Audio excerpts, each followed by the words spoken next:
Well, I want to start this morning with where I want to end the message, and that is talking about pressure. And I want you to start thinking about pressure, and what does pressure do?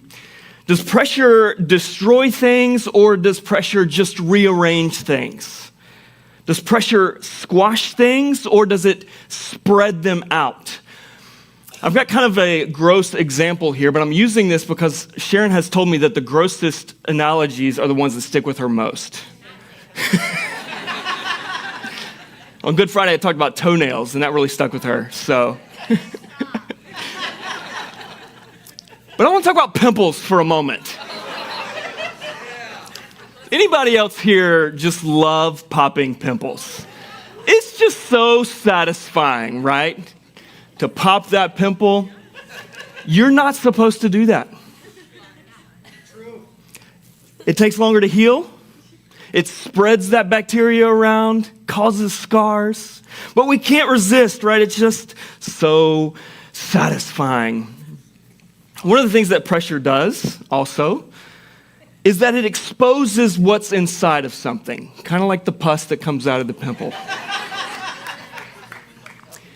And so I want to take this and make this personal for a moment, making the pivot really hard right here. What comes out of you when you are under pressure? You're not going to forget that one. Neither is she. What is exposed about your faith when it is under pressure? Last week, Sharon kicked off our series, What Happened Next? And Mark spoke to this a little bit, but talking about what happened after the resurrection. And Sharon kicked us off looking at Acts chapter 2 and talking about some of the things that made this community distinct. Some of the things that explain why this community was so attractive and so compelling. And then looking at how it continued to grow throughout the first 300 or 400 years of the church. But this week, we want to look at the early church under pressure, and how this Jesus movement spread under persecution during those first 300 or 400 years. In our passage today that Mark read for us in Matthew, Jesus is giving them a heads up of what's coming. And it's not beautiful. It's tough. It's difficult. There's some hard things that Jesus speaks about that are coming after his resurrection. But he's telling them this so that they won't be surprised. He's telling them this so that they understand, look, this is a part of the process. And so when this begins to happen, don't get discouraged. Don't wonder, did we get this all wrong? Did we miss all of this? This is a part of the process. Don't give up. Specifically, verse 9 of Matthew chapter 24, it says, "Then they will hand you over to be persecuted, and they will kill you. You will be hated by all nations because of my name." But he tells them this with a promise. Verse 13, he says, "But the one who endures to the end will be saved." And so he's telling them, look, this is a part of the process, but if you endure to the end, you will experience salvation. And so what I want to do this morning is I want to start by talking through what did this persecution look like in the early church? How did this play out? But then talk about how did it continue to grow in the midst of that? Why did it continue to grow, and what can we learn from that as a church today? The first thing that we see about this persecution in the early church is that it went through phases and seasons. It went through phases and seasons where it was of greater intensity and less intensity. It went through seasons where it was empire-wide and systematic, and other times where it was more regional and less systematic. This persecution took many forms, but as the church was getting going, it began as sort of an ostracization from the synagogue. The synagogue was the center of Jewish religious life, but also social and community life. And we know that Christianity began as sort of a sect within Judaism, a belief that the Messiah had come. And so it still was under the umbrella of Judaism. But as it continued to grow and the movement grew, it was pushed further and further out. And so Christians experienced this being removed from the center, not only of their religious life, but their social and community life, many of their support systems. When we look at Jesus' own disciples, we see that those that he spent his ministry with, many of them, if not all of them, died as martyrs, as witnesses to their faith, except for John. We know John was exiled and died in old age as an exile because of his faith. But some of the examples are James, son of Zebedee, we know died by the sword under Herod Agrippa. We know Simon Peter was executed under Emperor Nero during his persecution of the church. We'll talk about that in a minute. We know that James, Jesus' own brother, was stoned. We know this because of the historian Josephus reports this. But one of the things that we often talk about here is James being the brother of Jesus. If you put yourself in James's shoes, and you thought about your sibling, what would your sibling have to do to convince you that they were the Messiah? But not only that you would be willing to die for this belief. And yet James went to the end of his life with this confession. Thomas, who we talked about, who was doubting Thomas, talk about the one who would not believe until he touched his scars and placed his finger in the hole in his side. Thomas, who we know later took the gospel to India, was speared to death. And so one of the things that is just so compelling for me about the disciples is that we can question other martyrs who came later after Jesus' resurrection, who did not see his resurrection. But these disciples who had followed him for 3 years, who had seen or experienced his crucifixion and were living in terror in the upper room, afraid, went on then to die for their beliefs about Jesus. That they went from terrified after the crucifixion to being out on this thing to back in after the resurrection. The power of knowing. Would you have died for something that you knew was a lie? That you knew wasn't true? Absolutely not.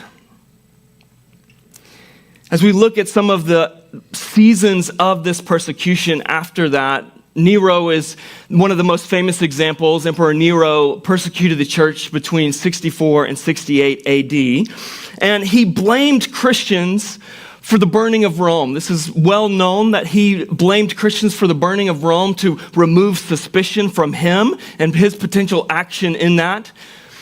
And so he did that as a way of blaming the Christians. I think we have a timeline here that we're going to walk through with a few of these. The second thing that we see about this persecution then is that Christians were scapegoated for the troubles in the Roman Empire generally. The second major round of persecution came in 249 AD with the Emperor Decius, and this was a systematic empire-wide attack on Christianity. Decius attacked the Christians because he was convinced that the empire was in trouble because the gods were being neglected. That the Roman gods were being neglected in their worship and sacrifices made for them, and so their punishment was that the empire was suffering. And so he had people arrested and tortured into submission and making sacrifices. This lasted until about 251 AD, and then there was relative peace again until 284 AD, when the worst of all of the seasons of persecution broke out in Rome under the Emperor Diocletian in 284.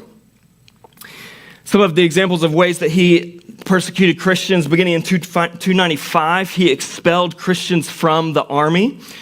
In 303, he ordered to have Christians removed from positions of responsibility in the empire, ordered that their books and their churches be burned, and ultimately condemned all Christians to be killed. And so what this means is that the list of martyrs in the early 4th century is very, very long.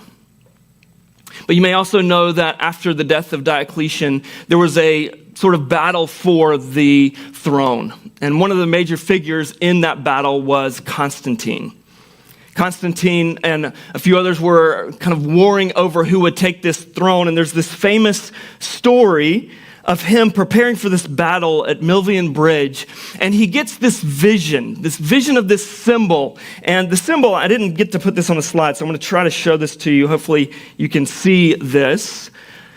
Of the chi in the rho. It's the first two letters of Christ in Greek. And so he sees this sign and he hears this pronouncement, "In this sign you shall conquer," and takes this as sort of a divine revelation that he needs to go and have his troops put this on their helmets and their breastplates. And then they go into the battle, they win the battle, and Constantine attributes this to God giving him the victory.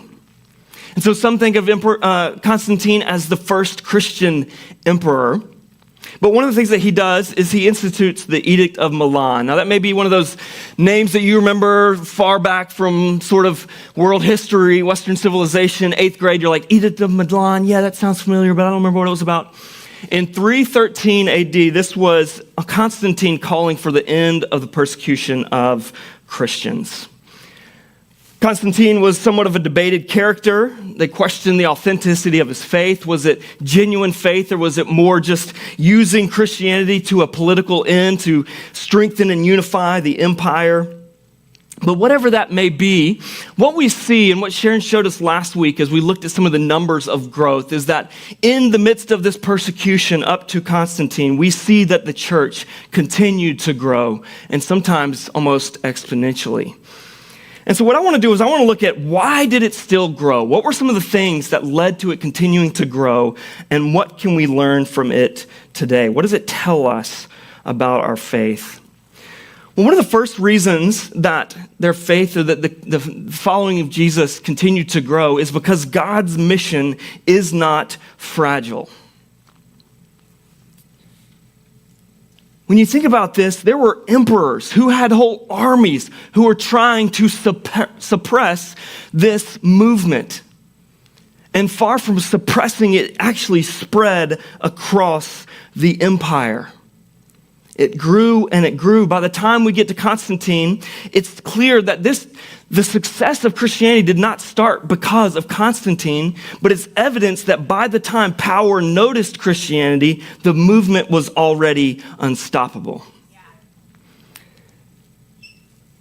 One of the ways that I think we see this today is the ways that in cultures, in nations where Christianity is not associated with sort of the parties of power, it is continuing to grow and almost explosively.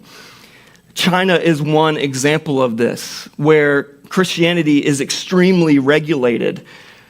Pastors who are considered legitimate must be vetted and authorized by the state. Access to Bibles is restricted. If you are under 18, you are forbidden from attending religious services. And state churches must align with the Communist Party's doctrine. And yet, what we know is that in 1940, they estimate there were around 4 million Christians in China. And today, experts reckon there are over 100 million Christians in China. Nicky Gumbel, who is the founder of Alpha, kind of makes this comment, and he doesn't make it as a joke, but it's almost comical in citing this. He says, China may soon become the largest Christian country in the world. And it's not because they are in a position of power. John chapter 16, verse 33, I don't have this on the slide, but a part of this is understanding the ways that Jesus is behind this movement. He says, I have told you these things so that in me you may have peace. In this world you will have trouble, but take heart. I have overcome the world. And so knowing that God's movement and mission is not fragile lets us know that in moments when the church feels culturally sidelined, numerically uncertain, or institutionally fragile, we know that the movement of Jesus does not depend on favorable conditions. And in fact, I think one of the drawbacks of what happened with Constantine is that since then we have been lured into believing that the survival of Christianity depends on staying in power and in positions of influence. And ultimately, this causes the church to make compromises in order to maintain those positions of power. And I want you to know, I don't want to have a faith that only survives because humans keep it going. I want a faith based in a God who continually breathes life in unsuspecting places, keeping the way of Jesus alive because God is preserving it. not because of humans who are adept at navigating systems of power. I'm reminded of Palm Sunday when we talked about Jesus saying, if you quiet them, the stones will cry out. This idea that you cannot stop this. Early Christians had no choice in this. Power was not an option. And so it spread not because of Christians in influential positions, but because of what made them distinct.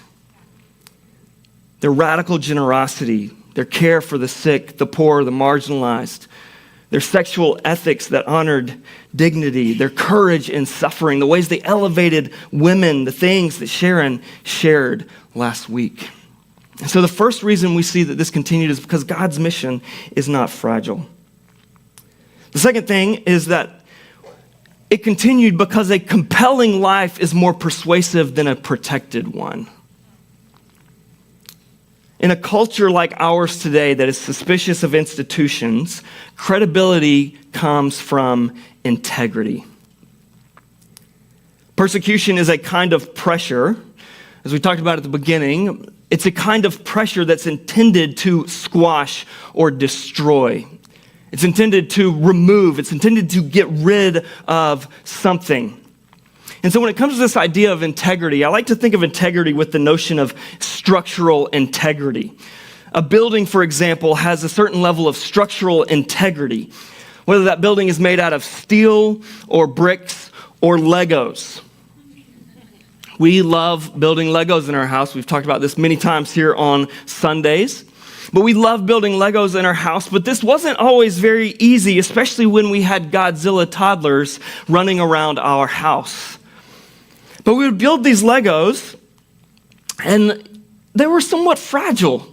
They didn't have a lot of structural integrity to hold them together unless Pops, Grandpa, came out with the super glue to help reinforce the structural integrity. But what we know when it comes to structural integrity is that what reveals the integrity of a structure is not when it's under normal conditions, but when it's under pressure. Pressure from wind and earthquakes and water, or a 2-year-old on a rampage. And so some of this is true for our faith, the integrity of our faith, how deep it goes in us. It's not tested under normal conditions, but when our faith is under pressure. What's compelling about our faith is that even when it's under pressure, it continues to stand up. There's a couple of ways that we, however, can protect ourselves. We can fall into protecting ourselves rather than living this compelling life. In the early church, the way that this would look was under threat of your life, denying the faith, rejecting the faith to go along with the religion of those in power or the state. But today, I think this looks a little bit differently.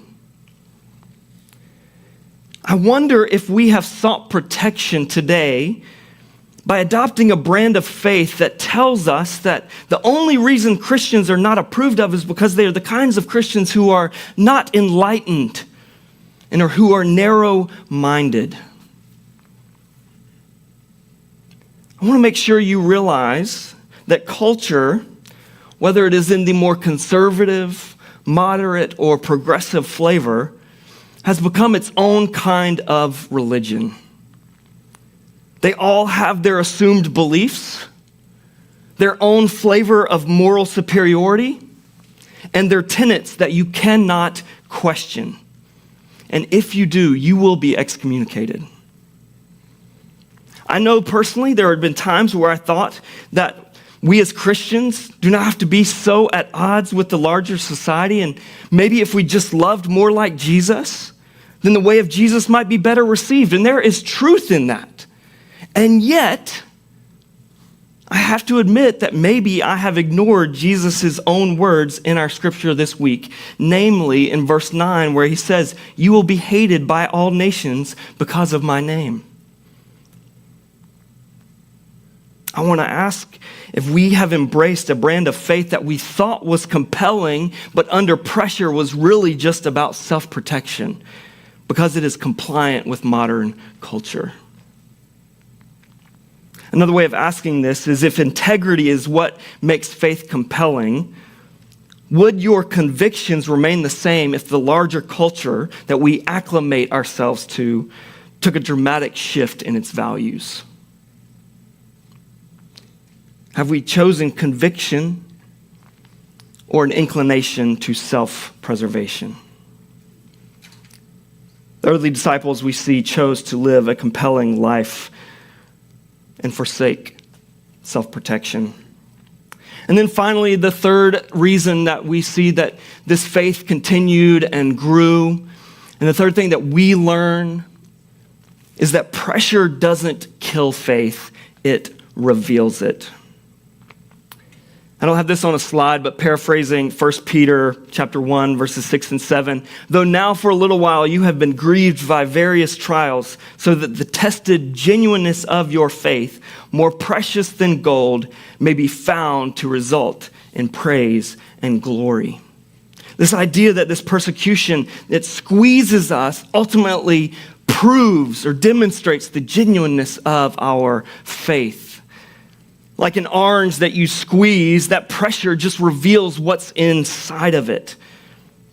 Whether we are a follower of Jesus or not, when we face the pressures of life, it reveals what's inside of us. Rome applied pressure, thinking it would kill this movement, that it would kill what was inside of Jesus' followers. And some of them, yes, may have been revealed to lack faith. But for many, what it revealed was a depth of faith and became even an opportunity to spread and proclaim the truth of Jesus all the more.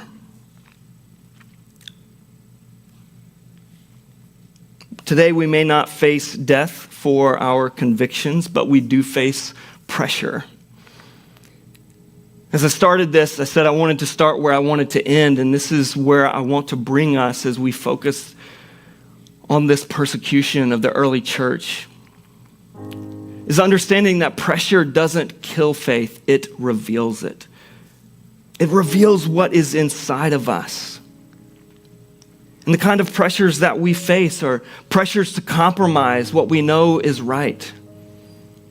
Pressures to accept that the ends justify the means. The pressures to toe the party line over following convictions. The pressure to build our lives on comfort and convenience rather than that conviction.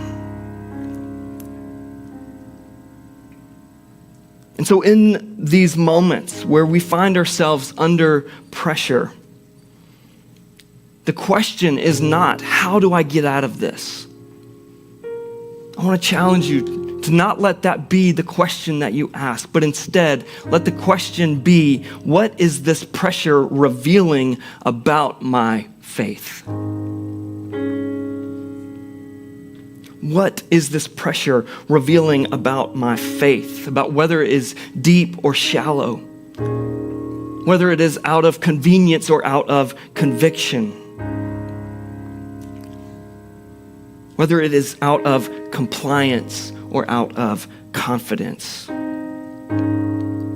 What if this pressure is an invitation? An invitation to self-reflection, but an invitation to move from a shallow faith to a deeper one, to move from comfort to conviction,